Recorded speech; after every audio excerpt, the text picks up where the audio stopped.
Hello YouTube family, how are you all? Welcome again to my channel Gyan Knowledge Hub.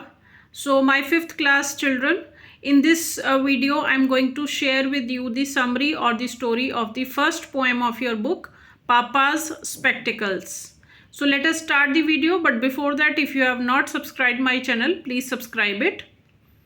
So Papa's Spectacles is a very humorous story about a father searching for his lost spectacles. Spectacles, you understand? Specs हम short में बोल देते हैं. Spectacles is the actual word. So चश्मा. So in this humorous story, a father is searching for his lost spectacles. पापा की जो glasses हैं, जो specs हैं, वो गुम हो गई हैं and he is looking for them. वो ढूंढ रहे हैं स्पेक्ट्स को. इसके बारे में ये पोएम है. In the first stanza the poet says that father has misplaced his स्पेक्ट्स. It was his only pair, so he is very worried. So first stanza में पोएट कहता है कि उनके जो पापा हैं, ही हैज़ मिसप्लेस्ड हिज स्पेक्ट्स, उनसे स्पेक्ट्स गुम हो गई है और उनके पास एक ही पेयर था और वो भी अब गुम हो गया है, तो इसलिए ही इज़ वेरी वरिड, बहुत चिंता में है वो.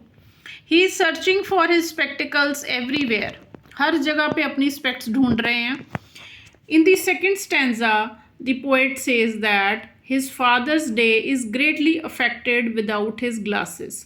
तो आपको पता है ना, जिसको स्पेक्ट्स लगी होती है उसको अगर स्पेक्ट्स उसकी अगर गुम हो जाए तो उसको बहुत प्रॉब्लम आती है ना उसके बिना. तो द पोएट इज सेइंग कि फादर का जो दिन है पूरा का पूरा वो ख़राब हो गया है स्पेक्ट्स ना मिलने की वजह से.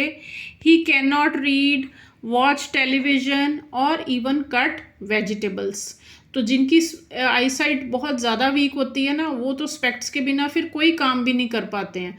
तो वो कह रहा है, पोएट कह रहा है कि जो फादर हैं वो ना तो टीवी देख पा रहे हैं, ना ही वो न्यूज़पेपर पढ़ पा रहे हैं और ना ही वो वेजिटेबल्स कट कर सकते हैं. In the next stanza the poet tells us that his father is looking for his स्पेक्ट्स in many places. तो अगले स्टैंजा में पोएट बताता है कि वो कहाँ कहाँ पे ढूंढ रहे हैं स्पेक्ट्स को. He checks his pockets, looks under the chair and searches near the window, but he still can't find them.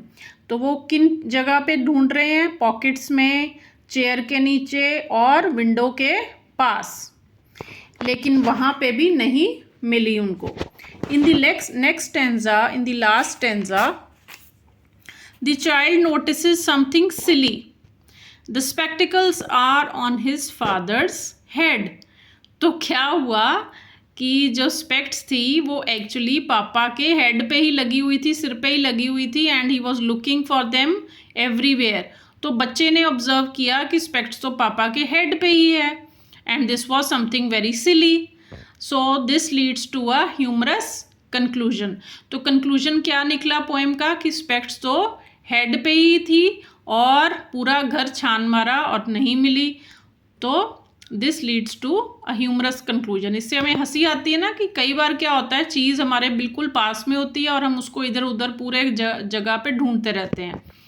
The poem shows how children can also help and support their parents in small but meaningful ways. तो इससे हमें ये पता चलता है कि आप लोग जो छोटे बच्चे हो, आप लोग भी अपने पेरेंट्स की हेल्प कर सकते हो. चाहे बहुत छोटी सी सपोर्ट ही करो, लेकिन बहुत ही अच्छे तरीके से आप अपने पेरेंट्स को सपोर्ट कर सकते हो. So that is all children for the summary of this poem. I hope you liked the video. If you find it useful, please like and share.